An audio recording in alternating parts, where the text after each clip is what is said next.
Time for Chun-Li versus Gouken. Now I go with Ultra number 1 here. Pretty much why I do that is because on Gouken's fireballs, either your opponent can hold the fireball to make it more powerful, and if he does that, you can nail him with your Ultra.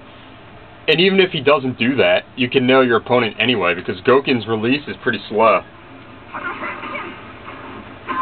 Now with this matchup, you're going to see I'm jumping in a lot, and you have to be careful because Gouken, he can counter you. If he counters you, you're going to be hit pretty hard, taking a lot of damage.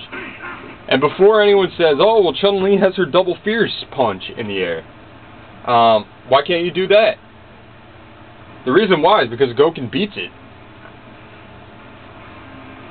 You may think you can do it, but don't.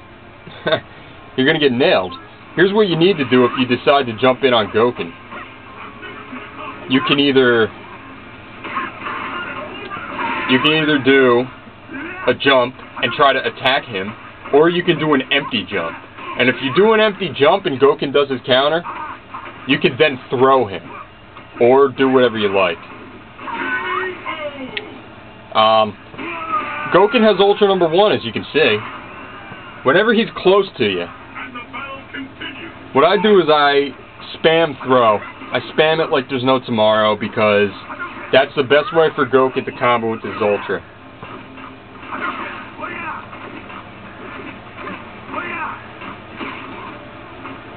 There we go. Empty jump.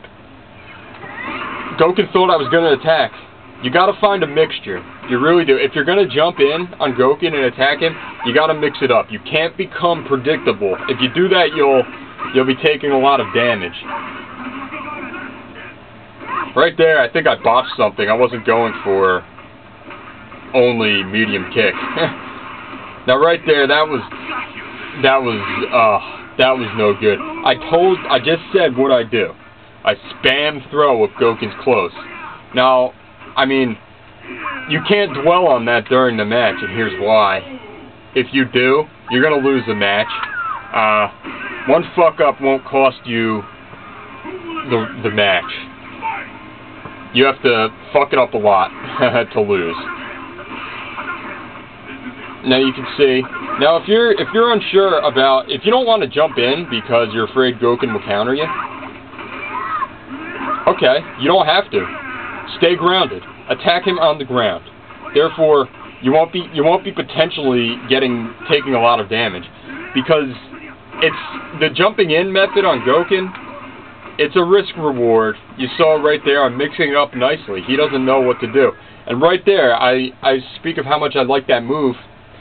Getting close to your opponent when they're on the ground, jump back, heavy kick.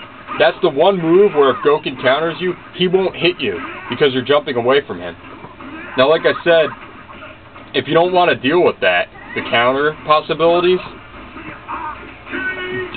stay grounded. But before I go any further on that, Gouken there, when he flies through the air like that, he can do two things. He can sweep you, or he can do what he did to end the second round there, which is where he grabbed Chun-Li's head and stomped on her face and won the round.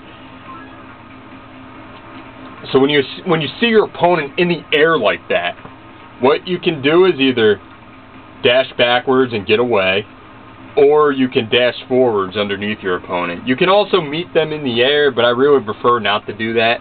Now, what I was saying before about staying grounded compared to jumping in on Gouken, if you don't want to deal with the counter possibility, that's okay, stay grounded.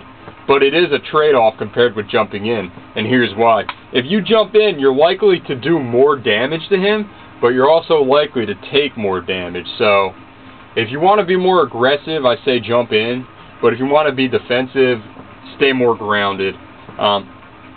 However, don't be afraid to mix it up throughout the match. Not just mix up jump-ins if you go that route, but also, you know, jumping in and staying grounded. I mean, if you have a wide array of ways to attack your opponent, they're not going to know what's coming. So that's pretty much the matchup on Gouken. I'm out for today, and hopefully I get more Chun-Li matchups soon.